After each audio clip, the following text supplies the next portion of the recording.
Hello दोस्तों, नमस्कार। देखिए, बिहार बोर्ड एग्ज़ाम 2025 में पूछा गया प्रश्न हिंदी का ऑब्जेक्टिव क्वेश्चन लेकर आया हूं, जो कि बिहार बोर्ड एग्ज़ाम 2026 तैयारी के लिए आपको महत्वपूर्ण साबित होने वाला है। इससे यह अंदाज़ा लग जाता है किस लेवल का प्रश्न हमारे एग्ज़ाम में पूछेगा। तो चलिए दोस्तों, देर न करते हैं, जल्दी से सेशन को चालू करते हैं। देखिए, आज का हमारा पहला प्रश्न है, निम्न में कौन पाँचवा अक्षर है? ए छ, बी त, सी स, डी अड़। जल्दी से आंसर दीजिए। देखिए, आपका आंसर डी होगा, अड़। अड़ पाँचवा अक्षर है। चलिए प्रश्न संख्या 2 पर चलते हैं। त्र किन वर्णों के मेल से बना है? ए त प्लस री, बी त प्लस र, सी त र और अ। डी है त प्लस ई। जल्दी से आंसर दीजिए। आपका आंसर बी होगा, त प्लस र के मेल से बना है। चलिए प्रश्न संख्या 3 पर चलते हैं। प्रश्न संख्या 3 है, निम्न में कौन दीर्घ स्वर है? ए री, बी बड़ी, सी छोटाऊ, डी अ। जल्दी से बताइए कि दीर्घ स्वर कौन है।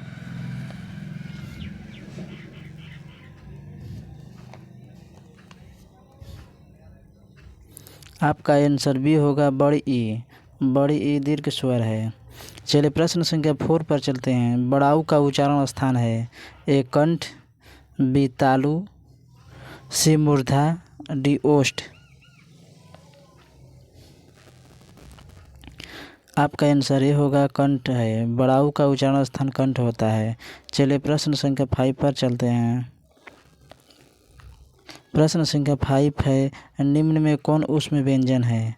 ए री, बी त्र, सी स, डी म। जल्दी से आंसर दीजिए।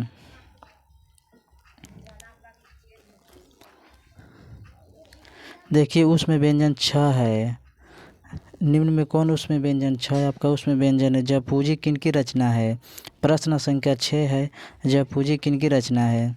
ए कबीर, बी रहीम, सी गुरु नानक, डी घानानंद। जल्दी से आंसर दीजिए। देखिए, आपका आंसर है सी, गुरु नानक की। जब पूंजी गुरु नानक की रचना है। चलिए प्रश्न संख्या 7 पर चलते हैं। प्रश्न संख्या 7 है, रसखान किस छंद में सिद्ध थे? ए सवैया, बी घाना छड़ी में, सी चौपाई में, डी कवित्त में। जल्दी से आंसर दीजिए। आपका आंसर ये होगा, सवैया छंद में रसखान सिद्ध थे। चलिए प्रश्न संख्या 8 है, किसने जीर्ण जनपद नामक एक काव्य लिखा जिसमें ग्रामीण जीवन का यथार्थवादी चित्रण है? देखिए, ए सुमित्रानंद पंत ने, बी घानानंद ने, सी बद्री नारायण चौधरी प्रेमघर ने, डी रसखान ने। जल्दी से आंसर दीजिए। आपका आंसर सी होगा, बद्री नारायण चौधरी प्रेमघर ने दिया था। चलिए प्रश्न संख्या 9 पर चलते हैं। प्रश्न संख्या 9 है, प्रश्न संख्या, घानानंद किस भाषा में लिखते थे? ए अवधी भाषा में, बी ब्रज भाषा में, सी खड़ी बोली में, डी बघेली भाषा में। जल्दी से आंसर दीजिए। देखिए, आपका आंसर भी होगा, ब्रज भाषा में। घानानंद ब्रज भाषा में लिखते थे। प्रश्न संख्या 10 10th है। देखिए 10 है, सुमित्रानंद पंत की माता का नाम क्या था? ए आनंदी देवी, बी मनोरमा देवी, सी सरस्वती देवी, डी सरला देवी। देखिए, सुमित्रानंद पंत की माता का नाम सरस्वती देवी था। आपका आंसर सी होगा। चलिए प्रश्न संख्या 11 पर चलते हैं। प्रश्न संख्या 11 है, फुफेरा शब्द में कौन पढ़ते हैं? ए अ, बी फेरा, सी एरा, डी रा। जल्दी से आंसर दीजिए।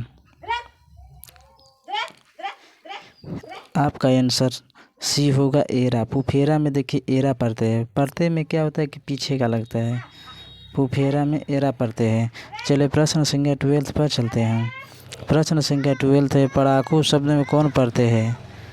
एकू, बी आकू, सी अकू, डी पढ़। जल्दी से आंसर दीजिए।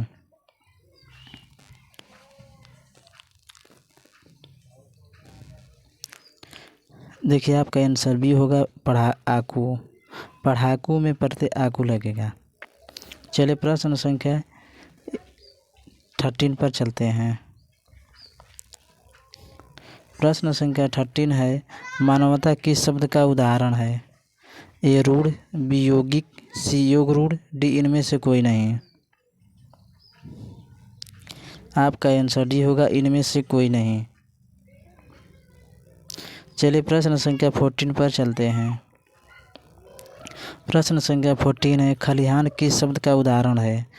ए तत्सम, बी तद्भव, सी देशज, डी विदेशज।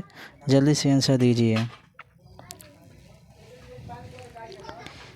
आपका आंसर ए होगा, खलिहान तत्सम शब्द का उदाहरण है। प्रश्न संख्या 15 है, खटास किस संज्ञा का उदाहरण है? ए व्यक्तिवाचक, बी जातिवाचक, सी समूहवाचक, डी भाववाचक। आपका आंसर डी होगा, भाववाचक। चलिए प्रश्न संख्या 16 पर चलते हैं।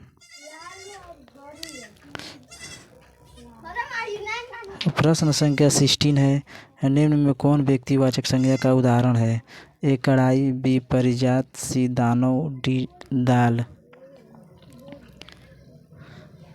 आपका आंसर बी होगा, परिजात। व्यक्तिवाचक संज्ञा का उदाहरण परिजात है। चलिए प्रश्न संख्या 17 पर चलते हैं। सांप शब्द का स्त्रीलिंग रूप है? ए सापिनी, बी सपिनी, सी सर्पी, डी सपी आइन। जल्दी से आंसर दीजिए। आपका आंसर ये होगा, सापिनी, सापिन। सांप का स्त्रीलिंग सापिन होगा। प्रश्न संख्या 18 है, निम्न में कौन शब्द पुल्लिंग है?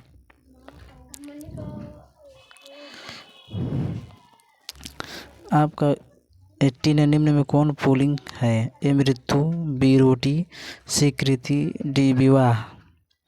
जल्दी से आंसर दीजिए। आपका आंसर भी होगा, विवाह। विवाह देखिए पुल्लिंग शब्द है। हिंदी में कुल कितने सर्वनाम है? आपका प्रश्न संख्या 19 है, हिंदी में कुल कितने सर्वनाम हैं? कुल पूछा है। देखिए मुख्यतः पूछता तो 6 होते हैं, लेकिन कुल पूछा है तो 11 सर्वनाम होते हैं। चलिए प्रश्न संख्या 20 पर चलते हैं। प्रश्न संख्या 20 है, दाल में कुछ है किस सर्वनाम का उदाहरण है? ए निश्चयवाचक, बी अनिश्चयवाचक, सी निजवाचक, डी पुरुषवाचक। आपका आंसर बी होगा, अनिश्चयवाचक। चलिए प्रश्न संख्या 21 पर चलते हैं। प्रश्न संख्या 21 है, रामधारी सिंह दिनकर का जन्म कहाँ हुआ था? ए सिमरिया बेगूसराय बिहार में, बी राजापुर बक्सर बिहार में, सी शाहपुरा भोजपुर बिहार में, डी नौबतपुरा पटना बिहार में। जल्दी से आंसर दीजिए। आपका आंसर ये होगा, सिमरिया बेगूसराय बिहार में रामधारी सिंह दिनकर का जन्म हुआ था। प्रश्न संख्या 22 है, किनके पिता के एक प्रख्यात पुरातत्ववेत्ता थे?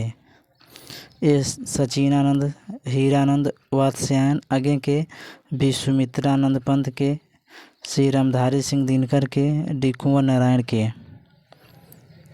जल्दी से आंसर दीजिए। आपका आंसर ये होगा, सचिनानंद हीरानंद वात्स्य आगे के। चलिए प्रश्न संख्या 23 पर चलते हैं।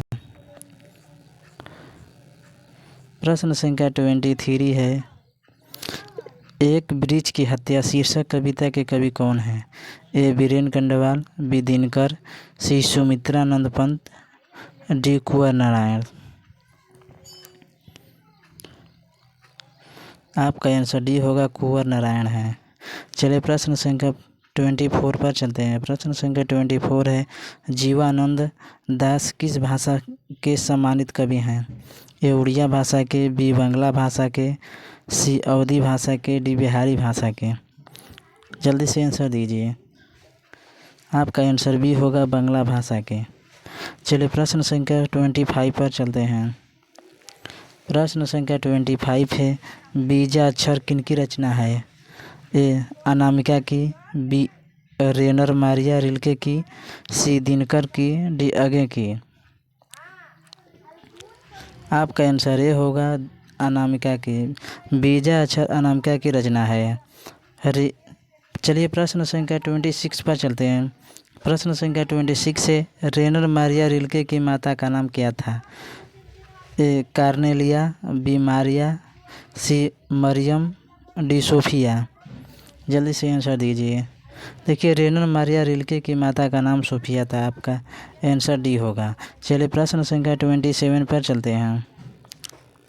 प्रश्न संख्या 27 है, जिजीविषा शब्द का अर्थ है? ए जीने की लालसा, बी जिंदगी से हार मानना, सी घूमने की इच्छा, डी जिंदगी से लापरवाही। जल्दी से आंसर दीजिए। आपका आंसर ये होगा जिजीविषा शब्द का अर्थ है जीने की इच्छा। चलिए प्रश्न संख्या 28 पर चलते हैं। बाबा साहेब भीमराव अंबेडकर का जन्म किस परिवार में हुआ था? ए पुरोहित परिवार में, बी कुलीन परिवार में, सी दलित परिवार में, डी राज परिवार में। जल्दी से आंसर दीजिए। आपका आंसर सी होगा दलित परिवार में। डॉक्टर भीमराव अंबेडकर का जन्म दलित परिवार में हुआ था। चलिए प्रश्न संख्या 29 पर चलते हैं। प्रश्न संख्या 29 है, महात्मा गांधी का निधन कब हुआ था? ए 30 जनवरी 1948 में, बी 20 फरवरी 1948 में, सी 19 जनवरी 1948 में, डी 28 फरवरी 1948 में। जल्दी से आंसर दीजिए। देखिए आपका आंसर ये होगा 30 जनवरी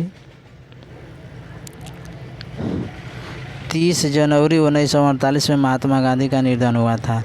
बिस्मिल्लाह खां साहब 80 बरस से प्रार्थना में क्या मांगते थे? ए धन दौलत, बी सूर, सी शोहरत, डी आयु। जल्दी से आंसर दीजिए 13 प्रश्न का। आपका आंसर बी होगा सुर मांगते थे। बिस्मिल्लाह खां 80 बरस से प्रार्थना में सुर मांगते थे।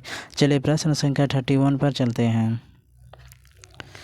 प्रश्न संख्या 31 है, निम्नलिखित में कौन शब्द विसर्ग संधि का उदाहरण है? ए नयन, बी अवनति, सी मनोयोग, डी उल्लंघन। जल्दी से आंसर दीजिए। आपका आंसर सी होगा मनोयोग। विसर्ग संधि का उदाहरण मनोयोग है। चलिए प्रश्न संख्या 32 पर चलते हैं। प्रश्न संख्या 32 है, उप प्लस इच्छा पदों की संधि है? ए उपेक्षा, बी उपेक्षा, सी उपेक्षा, डी अपेक्षा। जल्दी से आंसर दीजिए। देखिए आपका आंसर होगा बी उपेक्षा। चलिए प्रश्न संख्या 33 पर चलते हैं।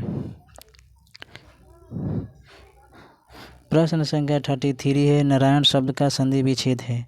ए नारा प्लस अयण, बी नार प्लस अयन, सी नारा प्लस अयण, डी नार प्लस आयन।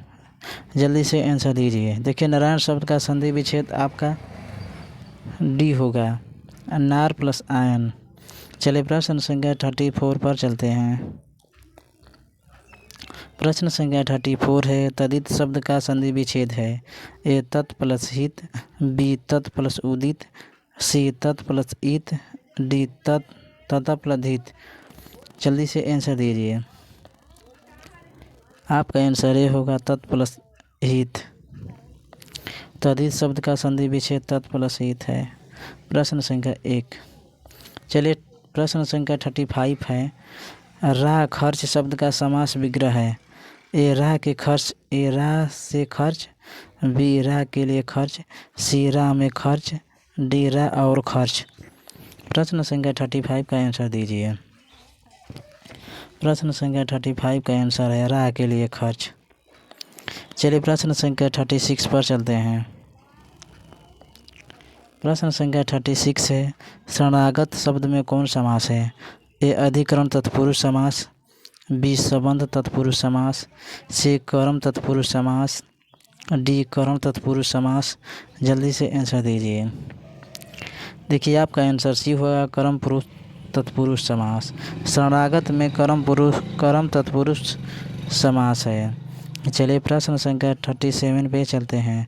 समक्ष शब्द किस समास का उदाहरण है? ए तत्पुरुष समास, बी द्विगु समास, सी द्वंद्व समास, डी अविभाव समास।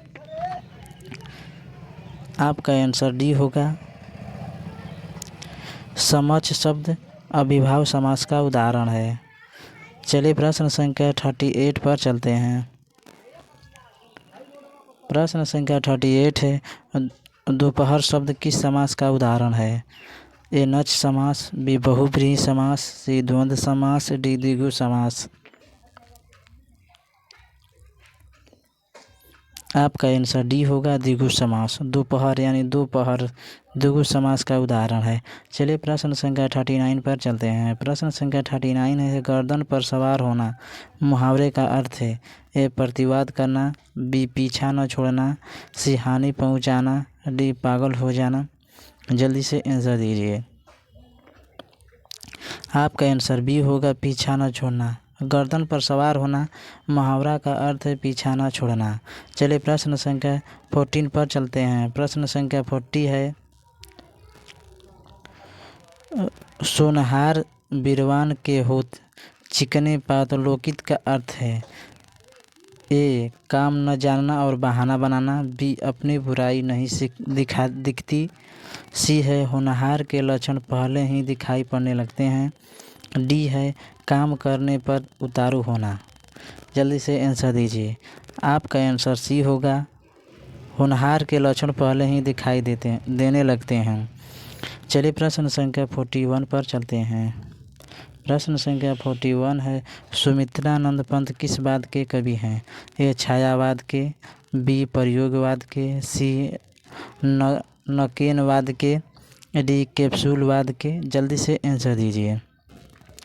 देखिए सुमित्रानंद पंत छायावाद के कवि हैं। आपका आंसर ए होगा। चलिए प्रश्न संख्या 42 पर चलते हैं, यानी कि 42 पे चलते हैं। प्रश्न संख्या 42 है। हिरोशिमा शीर्षक पाठ के रचनाकार हैं? ए सुमित्रानंद पंत, बी दिनकर, सी अज्ञे, डी बीरेन गंडवाल। जल्दी से आंसर दीजिए। हिरोशिमा शीर्षक पाठ के रचनाकार हैं? आपका आंसर सी होगा, अज्ञे हैं। चलिए प्रश्न संख्या 43 पर चलते हैं। प्रश्न संख्या 43 है। निम्न में कौन आदिवासी लोक कविताओं के भी अनुवादक हैं?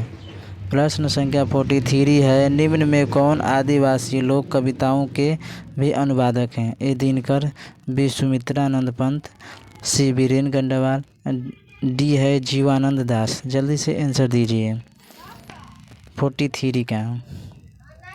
43 का आंसर है बीरेन गंडवाल। चलिए प्रश्न संख्या 44 पर चलते हैं। 44 है। नेमत शब्द का अर्थ है? ए न्योता, बी नामी, सी ईश्वर की देन, डी नियंत्रण। जल्दी से आंसर दीजिए।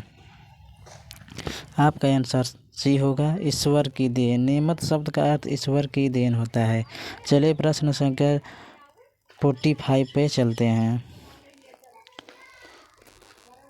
प्रश्न संख्या 45 है। उदात्त शब्द का अर्थ है? ए अविकसित, बी उतत्र, सी कौशल, डी विनाशक। जल्दी से आंसर दीजिए 45 का। 45 का आंसर है उन्नत। उदात्त शब्द का अर्थ उन्नत होता है। चलिए प्रश्न संख्या 46 पे चलते हैं। 46 है। सायानप शब्द का अर्थ है? ए चिंतन, बी आत्मविश्वास, सी चतुराई, डी टेढ़ापन। जल्दी से आंसर दीजिए।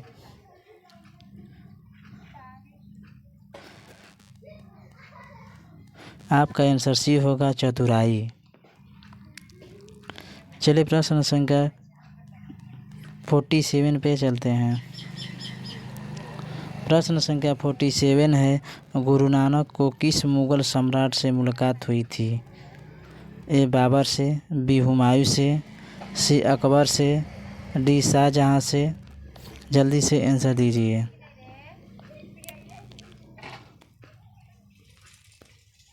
आपका आंसर ए होगा, बाबर से। चलिए प्रश्न संख्या 48 पे चलते हैं। हाटक में देखूं भरा बसे अंग्रेजी माल पंकित के कवि हैं। ए रस खान, बी प्रेमघन, सी आगे, डी दिनकर। जल्दी से आंसर दीजिए। आपका आंसर भी होगा प्रेमघन है। चलिए प्रश्न संख्या 49 पे चलते हैं। प्रश्न संख्या 49 है, हस्तलिपि किसे कहते हैं? ए हाथ की मेहंदी को, बी हाथ से बनी मूर्ति को, सी हाथ से बने व्यंजन को, डी हाथ की लिखावट को। जल्दी से आंसर दीजिए। आपका आंसर डी होगा, हाथ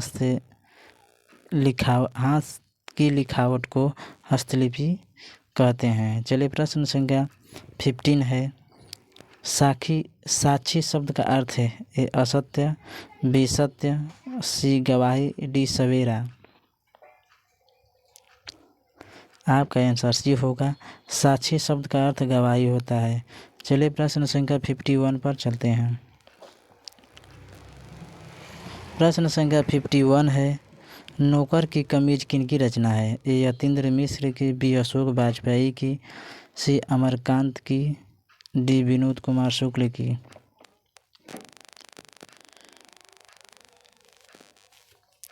आपका आंसर डी होगा, विनोद कुमार शुक्ल की। नौकर की कमीज विनोद कुमार शुक्ल की रचना है। चलिए प्रश्न संख्या 52 पर चलते हैं। प्रश्न संख्या 52 है, अभिनयों में साथ रहकर लगभग 30 संयुक्त कविताएं लिखी थी। ए निसे क्रो दोनाल और साप ने, बी पिकासो मेरी और तिराल ने, सी आप्टे ब्रो सिम्पा और नयांसे ने, डी आंद्रे बेता रेने सा और पाल एलुआर ने। किसने लिखी थी? आपका आंसर सी होगा, निसे को दयाल शाह ने लिखी थी। चलिए प्रश्न संख्या 53 पे चलते हैं। प्रश्न संख्या 53 है, पंडित बिरजू महाराज ने गंडा किससे बंधवाया? ए अम्मा से, बी बाबूजी से, सी चाची से, डी महाराज जी से। जल्दी से आंसर दीजिए। आपका आंसर बी होगा, बाबूजी से। पंडित बिरजू महाराज ने गंडा किसे बनवाया था? बाबूजी से। चलिए प्रश्न संख्या 54 पे चलते हैं। प्रश्न संख्या 54 है, परंपरा का मूल्यांकन शीर्षक पाठ के लेखक हैं। ए रामविलास शर्मा, बी नलिन विलोचन शर्मा, सी हजारी प्रसाद द्विवेदी, डी विनोद कुमार शुक्ल। जल्दी से आंसर दीजिए। परंपरा का मूल्यांकन के लेखक हैं, आपका आंसर ये होगा, रामविलास शर्मा। चलिए प्रश्न संख्या 55 पे चलते हैं। प्रश्न संख्या 55 है, बहादुर कहाँ से भागकर आया था? ए नेपाल से, बी जापान से, सी भूटान से, डी बांग्लादेश से। जल्दी से आंसर दीजिए। आपका आंसर ये होगा, बहादुर नेपाल से भागकर आया था। प्रश्न संख्या 56 है, बादशाह अकबर ने जो सिक्का चलाया था उस पर किनकी आकृति अंकित है? ए लक्ष्मी गणेश की, बी राधा कृष्ण की, सी राम सीता की, डी शिव पार्वती की। जल्दी से आंसर दीजिए। देखिए आपका आंसर सी होगा, राम सीता की। बादशाह अकबर ने जो सिक्का चलाया था उस पर राम सीता की चित्र अंकित है। चलिए प्रश्न संख्या 57 पे चलते हैं। प्रश्न संख्या 57 है, प्राणी सारथियों का ऐसा अनुमान है कि मनुष्य का अनावश्यक अंग उसी प्रकार झड़ जाएगा जिस प्रकार उनकी पूंछ झड़ गई है। किस पाठ की पंकित है? ए हम भारत से क्या सीखें, बी नाखून क्यों बढ़ते हैं, सी परंपरा का मूल्यांकन, डी नगरी लिपि। जल्दी से आंसर दीजिए। देखिए आपका आंसर बी होगा, नाखून क्यों बढ़ते हैं, यहीं से ली गई है। चलिए प्रश्न संख्या 58 पे चलते हैं।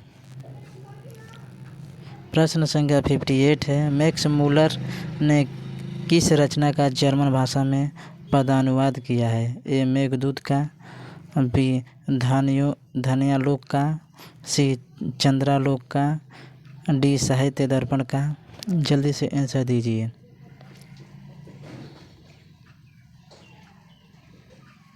आपका आंसर डी होगा साहित्य दर्पण का। मैक्स मूलर ने रचना का जर्मन भाषा में साहित्य दर्पण का पदानुवाद किया है। चलिए प्रश्न संख्या 59 पे चलते हैं। 59 प्रश्न है, नलिन विलोचन शर्मा के अनुसार महल और झोपड़ी वालों की लड़ाई में अक्सर कौन जीतते हैं? ए महल वाले, बी झोपड़ी वाले, सी मासूम, डी इनमें से कोई नहीं। आपका आंसर ये होगा महल वाले। चलिए प्रश्न संख्या 16 पे चलते हैं। प्रश्न संख्या 60 है। प्रश्न संख्या 60 है, धरती कब तक घूमेगी शीर्षक पाठ की नायिका कौन है? ए राधा, बी माधवी, सी उर्मिला, डी सीता। जल्दी से आंसर दीजिए। आपका आंसर डी होगा सीता।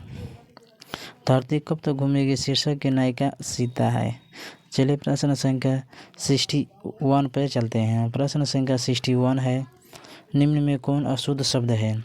ए दुष्कर, बी संशोधन, डी विदेही, सी विदेही, डी सीढ़ियाँ। जल्दी से आंसर दीजिए। आपका आंसर सी होगा विदेही अशुद्ध शब्द है। चलिए प्रश्न संख्या 62 पे चलते हैं। प्रश्न संख्या 62 है, दो शब्द का विशेषण है। ए दूषित, बी दोषील, सी दोषियालु, डी दुशांत। जल्दी से आंसर दीजिए। दो शब्द का विशेषण है। आपका आंसर ये होगा दो शब्द का विशेषण दूषित होता है। चलिए प्रश्न संख्या 63 पे चलते हैं। प्रश्न संख्या 63 है, ने शब्द का विशेषण है। ए नाहक, बी नास्तिक, सी नेही, डी नाशक। जल्दी से आंसर दीजिए। आपका आंसर सी होगा, ने शब्द का विशेषण नहीं होता है। चलिए प्रश्न संख्या 64 पे चलते हैं। प्रश्न संख्या 64 है, तामस शब्द का परिवाची है। ए तामरस, बी त्रैमासिक, सी तमाशु, डी तामसिक। जल्दी से आंसर दीजिए 64 का। आपका आंसर सी होगा तमाशु। तामस शब्द का परिभाषी तमाशु होता है। चलिए प्रश्न संख्या 65 पे चलते हैं। मेरी बहन स्वाति अपनी सहेली के घर गई है, यह किस वाक्य का उदाहरण है? ए सरल वाक्य, बी मिश्र वाक्य, सी संयुक्त वाक्य, डी संकेतवाचक वाक्य। जल्दी से आंसर दीजिए। आपका आंसर ए होगा सरल वाक्य। मेरी बहन स्वाति अपनी सहेली के घर गई है, यह सरल वाक्य है। चलिए प्रश्न संख्या 66 पे चलते हैं। प्रश्न संख्या 66 है, निम्न में कौन क्रमवाच्य का उदाहरण है? ए रवि विद्यालय जाता है, बी थकान के मारे चला नहीं जाता, सी संगीता द्वारा रोटी पकाई गई, डी मेरी बातों पर ध्यान दें। जल्दी से आंसर दीजिए। देखिए आपका आंसर ये होगा रवि विद्यालय जाता है क्रमवाच्य का उदाहरण है। देखिए प्रश्न संख्या 67 है, पर्याप्त शब्द में कौन उपसर्ग है? ए परि, बी परा, सी प्र, डी प्रति। जल्दी से आंसर दीजिए 67 का। आपका आंसर ये होगा पर्याप्त शब्द में उपसर्ग परि है। चलिए प्रश्न संख्या 68 पे चलते हैं। प्रश्न संख्या 68 है, आघात शब्द में कौन उपसर्ग है? ए अ, बी आ, सी जन्म, डी अब। आघात में उपसर्ग यानी कि आगे का अक्षर होता है। आघात में देखिए उपसर्ग आ होगा। आपका आंसर बी होगा आ। चलिए प्रश्न संख्या 69 पे चलते हैं। कुपात्र शब्द में कौन उपसर्ग है? ए पात्र, बी सु, डी कूप, सी कूप, डी कूप। जल्दी से आंसर दीजिए। कुपात्र में आपका उपसर्ग में जानते हैं कि पहला अक्षर होता है। आपका आंसर डी होगा, कु होगा। चलिए प्रश्न संख्या 70 पे चलते हैं। प्रश्न संख्या 70 है, लुटिया शब्द में कौन पढ़ते हैं? ए इया, बड़िया, बी छोटिया, सी डी टिया। आपका आंसर बी होगा इया, छोटिया। लुटिया में पढ़ते में देखिए पीछे का अक्षर होता है, लुटिया इया है। देखिए आपका प्रश्न संख्या 71 है, पापाती लगभग कितने साल की थी? ए 10 साल, बी 11 साल, सी 12 साल, डी 14 साल। जल्दी से आंसर दीजिए। देखिए पापाती 12 साल की थी। प्रश्न संख्या 72 पे चलते हैं। प्रश्न संख्या 72 है, माँ शीर्षक पाठ के लेखक कौन हैं? ए श्रीनिवास, बी ईश्वर पेटलीकर, सी सतकोड़ी होता, डी सावर दैया।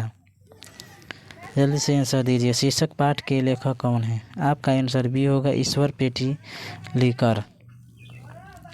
चलिए प्रश्न संख्या 73 पे चलते हैं। माँ जी के पास आंगन में बैठकर मंगप्पा क्या खाती थी?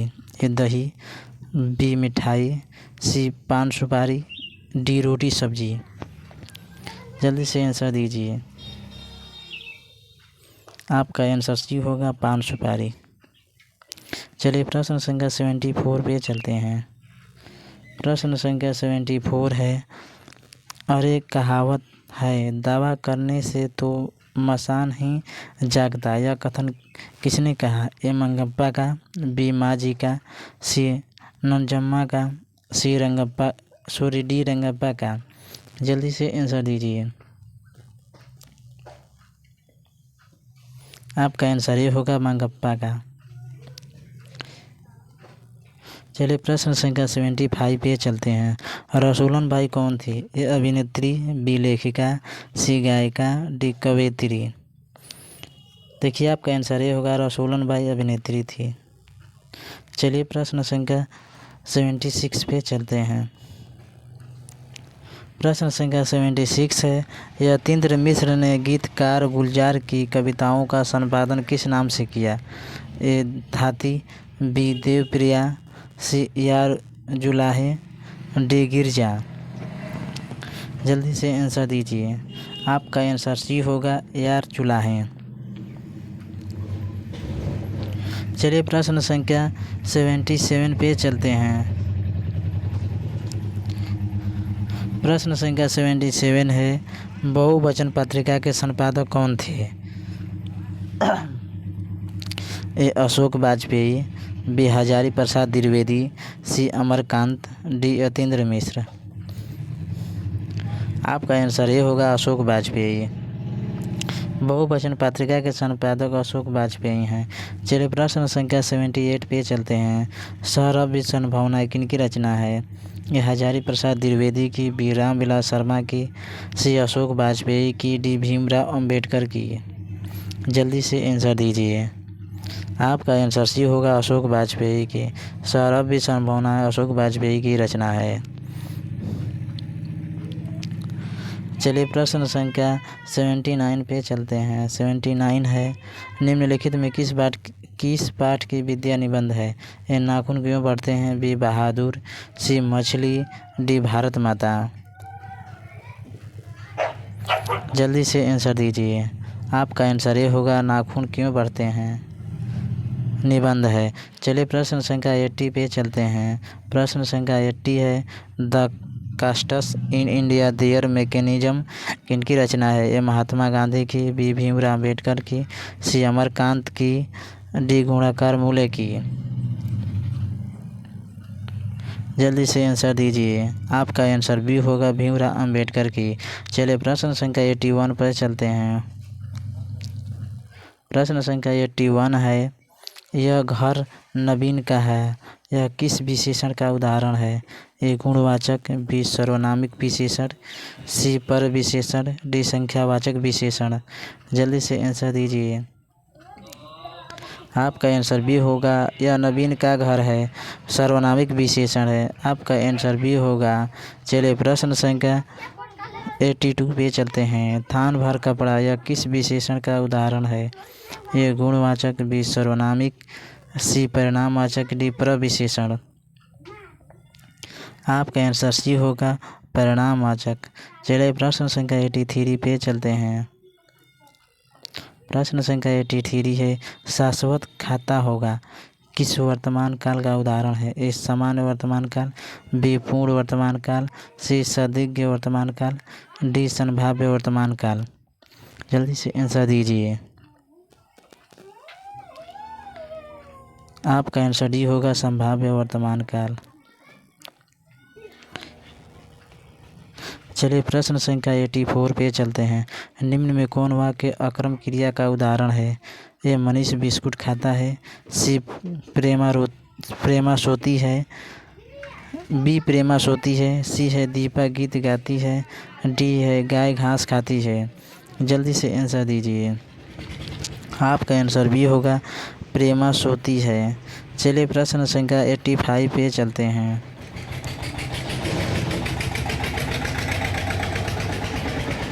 प्रश्न संख्या 85 है, खरगोश बिल से बाहर निकला किस वाक्य में कौन कारक है? इस वाक्य में कौन कारक है? ए कर्म कारक, बी संप्रदान कारक, सी करण कारक, डी आपादान कारक। जल्दी से आंसर दीजिए। आपका आंसर डी होगा आपादान कारक। खरगोश बिल से बाहर निकला आपादान कारक है। चलिए प्रश्न संख्या 86 पे चलते हैं। प्रश्न संख्या 86 है, जिस छंद में 4 चरण और प्रत्येक चरण में 16 मात्राएं होती है उसे कौन छंद कहते हैं? ए दोहा, बी सोरठा, सी चौपाई, डी रोला। आपका आंसर ये होगा उसे दोहा कहते हैं। चलिए प्रश्न संख्या 87 पे चलते हैं। प्रश्न संख्या 87 है, जहाँ वर्णों की एक या अनेक बार आवृत्ति हो वहाँ कौन अलंकार है? ए अनुप्रास, बी यमक, सी श्लेष, डी उपमा। जल्दी से आंसर दीजिए। आपका आंसर ये होगा अनुप्रास। जहाँ वर्णों की एक या अनेक बार आवृत्ति हो वहाँ अनुप्रास अलंकार होता है।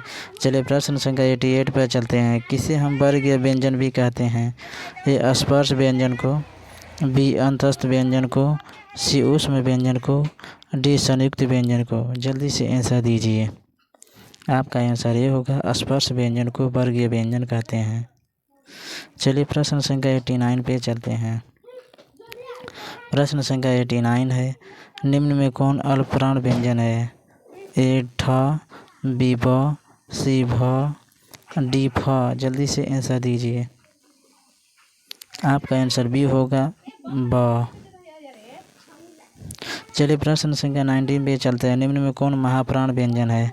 ए क, बी च, सी ध, डी छ। इया। चलिए जल्दी से आंसर दीजिए। आपका आंसर सी होगा ध। चलिए प्रश्न संख्या 91 पे चलते हैं। प्रश्न संख्या 91 है, जिसे नहीं जीता जा सके वाक्य खंड के लिए एक शब्द है। आलोच्य, बी अजय, सी अभेद, सी अखाद। जल्दी से आंसर दीजिए। आपका आंसर बी होगा अजय। जिसे नहीं जीता जा सके वाक्य खंड के लिए एक शब्द है अजय। आपका प्रश्न संख्या 92 है, जिसका तेज निकल गया हो वाक्य के लिए एक शब्द है। ए तेजस्वी, बी निस्तेज, सी ददिच, डी मित्रभाषी। जल्दी से आंसर दीजिए।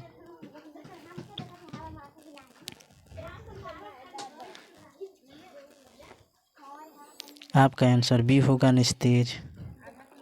चलिए प्रश्न संख्या 93 पे चलते हैं। प्रश्न संख्या 93 है, कायर शब्द का विलोम है। ए निडर, बी विक्रय, सी निठुर, डी कपटी। जल्दी से आंसर दीजिए। आपका कायर शब्द का विलोम निडर होता है। आपका आंसर ये होगा। चलिए प्रश्न संख्या 94 पे चलते हैं। ज्योति शब्द का विलोम है। ए स्थावर, बी चेतन, सी स्थल, डी तम। देखिए ज्योति शब्द का विलोम शब्द तम होता है। आपका आंसर डी होगा। चलिए प्रश्न संख्या 95 पे चलते हैं। प्रश्न संख्या 95 है, जंगम शब्द का विलोम है। ए स्थावर, बी जड़, सी सबल, डी सार्थक। जल्दी से आंसर दीजिए।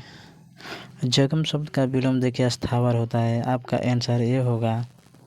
चलिए प्रश्न संख्या 96 पे चलते हैं। प्रश्न संख्या 96 है, पुष्प का पर्यायवाची शब्द है। ए चपला, बी प्रसून, सी हिरण, डी वारिद। जल्दी से आंसर दीजिए। आपका आंसर बी होगा, पुष्प का पर्यायवाची प्रसून होता है। चलिए प्रश्न संख्या 97 पे चलते हैं। प्रश्न संख्या 97 है, सर्वसती का पर्यायवाची शब्द है। ए बागीचा, बी अबुंद, सी गिरीश, डी मरीचि। जल्दी से आंसर दीजिए। देखिए सर्वसती का पर्यायवाची शब्द होता है बागीचा। आपका आंसर ए होगा। चलिए प्रश्न संख्या 98 पे चलते हैं। प्रश्न संख्या 98 है, घर का पर्यायवाची शब्द है। ए चीर, बी गे, सी बाजी, डी बीटअप। जल्दी से आंसर दीजिए। देखिए घर का पर्यायवाची शब्द गे होता है। आपका आंसर बी होगा। चलिए प्रश्न संख्या 99 पे चलते हैं। प्रश्न संख्या 99 है, निम्न में कौन शुद्ध वाक्य है। ए हम लोगों तो नाकें कट गई, हम लोगों की तो नाकें कट गई। बी राम को पुस्तक पढ़ना चाहिए। सी कोयला जलकर राख हो गया। डी मैं तकलीफ भोगता हूँ। आपका आंसर बी होगा, राम को पुस्तक पढ़ना चाहिए शुद्ध वाक्य है। चलिए प्रश्न संख्या 100 पे चलते हैं। आज का लास्ट प्रश्न है, निम्न में कौन शुद्ध है। निम्नलिखित में कौन शुद्ध शब्द है। एक कृत्रिम, बी धुआं, सी सूरज, डी वाहिनी। जल्दी से आंसर दीजिए। आपका आंसर डी होगा। आज का लास्ट प्रश्न है जो कि आंसर डी होगा, वाहिनी। तो देखिए दोस्तों, बस इतना ही प्रश्न था। आज का लास्ट प्रश्न 100 ही था जो 2025 बिहार बोर्ड एग्ज़ाम में पूछा गया था। यह प्रश्न आपको देखने में अच्छा लगा होगा और आपको 2026 तैयारी के लिए अच्छा साबित होने वाला है। तो चलिए दोस्तों, नेक्स्ट वीडियो में दें, तब तक के लिए धन्यवाद। यह अपडेट अच्छी लगी तो प्लीज़ चैनल को लाइक और सब्सक्राइब कीजिए, क्योंकि डेली ऐसा ही लेकर आता रहता हूँ। धन्यवाद दोस्तों। जय हिंद, जय भारत।